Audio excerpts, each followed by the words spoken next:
విశాఖలో cycling walking కోసం ప్రత్యేక మార్గాలు ఏర్పాటు చేస్తామని ముఖ్యమంత్రి నారా చంద్రబాబు నాయుడు తెలిపారు.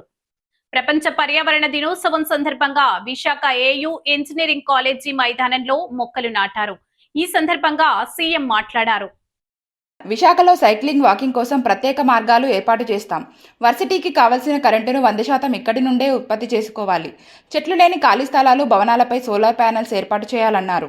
ఇప్పటికే 5,18,000 విలువైన విద్యుత్ ఆదా అయింది. తిరుమల తరహాలో క్యాంపస్ మొత్తాన్ని పచ్చదనంతో నింపాలి. ప్రపంచంలో వివిధ రకాల మొక్కలను తీసుకొచ్చి ఇక్కడ నాటాలని పిలుపునిచ్చారు.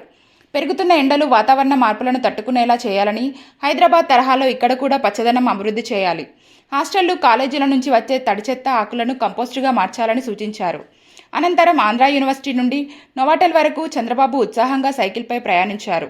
ఆయన వెంట కేంద్ర మంత్రి కింజారపు రామ్మోహన్ నాయుడు, రాష్ట్ర మంత్రి డిబివి స్వామి, ఎమ్మెల్యే విష్ణుకుమార్ రాజు, కలెక్టర్ అభిషిక్త్ కిషోర్, ఇతర అధికారులు ఆయన వెంట ఉన్నారు.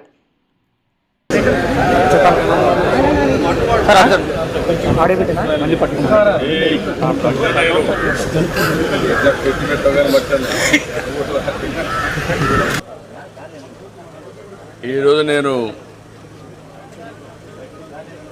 వరల్డ్ ఎన్విరాన్మెంటల్ డే రోజున విశాఖపట్నం వచ్చాను.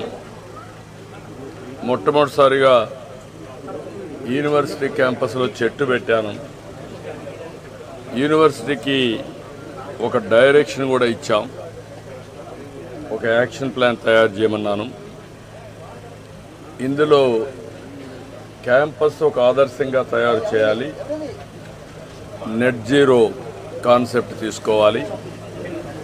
100 సంవత్సరాల చరిత్ర కలిగిన యూనివర్సిటీ, ఒక హిస్టారికల్ యూనివర్సిటీ, నాలెడ్జ్ ఉండే యూనివర్సిటీ, ఎంతోమందిని బ్రహ్మాండమైన నాయకుల్ని తయారు చేశారు. రాజకీయ నాయకుల్ని, ఆంటర్ప్రెన్యూర్స్ని, అండర్స్ అకాడమిక్గా లీడర్స్ తయారు చేశారు. అలాంటి యూనివర్సిటీలో ఈరోజు నేను నెట్ జీరో కాన్సెప్ట్ని ఇంట్రడ్యూస్ చేసి, మీరు అన్నారు ఎండలు విపరీతంగా పెరిగిపోయినాయి, ఎన్విరాన్మెంట్ మొత్తం ఇంబ్యాలెన్స్ అయిపోయింది. ఎండలు ఎక్కువ ఉన్నాయి, లేకపోతే ఇమ్మీడియట్ థండర్ బోల్ట్స్. ఇది వాతావరణం యొక్క మార్పుల వల్ల ఇవన్నీ జరుగుతున్నాయి.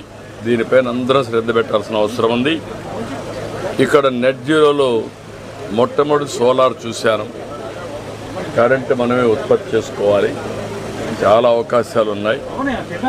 ఇప్పుడు వీళ్ళు చేసింది చాలా, ఒక 1,16,235 KWH చేశారు. 5,18,000 రూపాయలు వీళ్ళు కొంత సేవింగ్ అవుతుంది. 100% ఇక్కడుండే ల్యాండ్ 450 ఎకరాలు ల్యాండ్ ఉంది.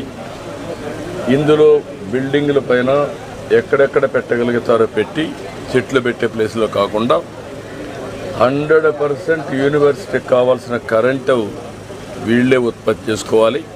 అవసరమైతే వీళ్ళు బయట ఇవ్వాలి, ఆ పరిస్థితి రావాలి. That is one principle. రెండో, చెట్లు మొత్తం క్యాంపస్ ఈరోజు తిరుమలలో మీరు చూస్తే 89.5% గ్రీనరీ ఉంది.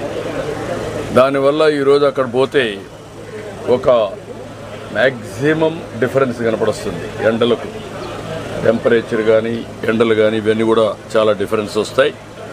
ఇక్కడ 100% దాజీ అని హైదరాబాద్లో బ్రహ్మాండంగా చేశారు. వారిని కూడా పెట్టుకున్నాం. ఇక్కడ బయోడైవర్సిటీ పార్క్ కింద యూనివర్సిటీ తయారు కావాలి. ప్రపంచంలో ఉండే చెట్లన్నీ తీసుకొచ్చి అవన్నీ పెట్టి పిల్లలకి ఇది ఒక ఎక్స్పీరియన్స్ సెంటర్ కావాలి. అది కూడా